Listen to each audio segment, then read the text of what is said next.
ఆడియన్స్కు బోలెడంత fun entertainment అందించే biggest reality show Big Boss మరో కొత్త సీజన్తో సిద్ధమైంది. ఇప్పటి వరకు 8 సక్సెస్ఫుల్ సీజన్ను పూర్తి చేసుకున్న ఈ షో ఇప్పుడు 9వ సీజన్లో అలరించనుంది. ఈ నేపథ్యంలో బిగ్ బాస్కు సంబంధించిన చర్చలు ఊపందుకున్నాయి.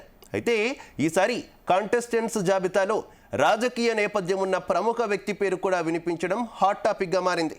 ప్రముఖ రాజకీయ నాయకుడు దువ్వాడ శ్రీనివాస్ ప్రియురాలు దివ్యల మాధురి బిగ్ బాస్ సీజన్ 9లో పాల్గొంటున్నారని ప్రచారం జరుగుతోంది. బోల్డ్ పర్సనాలిటీ, వివాదాస్పద వ్యాఖ్యలతో తరచుగా వార్తల్లో నిలుస్తుంటారు మాధురి. అంతేకాదు తన అభిప్రాయాలను కూడా ఎంతో బలంగా ముక్కుసూటిగా చెబుతుంటారు. గతంలో చాలా సందర్భాల్లో ఆమె వ్యాఖ్యలు సంచలనం సృష్టించాయి. ఇలాంటి స్వభావం ఉన్న వ్యక్తి బిగ్ బాస్ ఇంట్లోకి వస్తుండడంతో షో మరింత వేడెక్కనున్నట్టు నెటిజన్లు అనుకుంటున్నారు. అయితే దివ్యల మాధురి ఎంట్రీ గురించి ఇంకా ఎలాంటి అధికారిక ప్రకటన లేదు.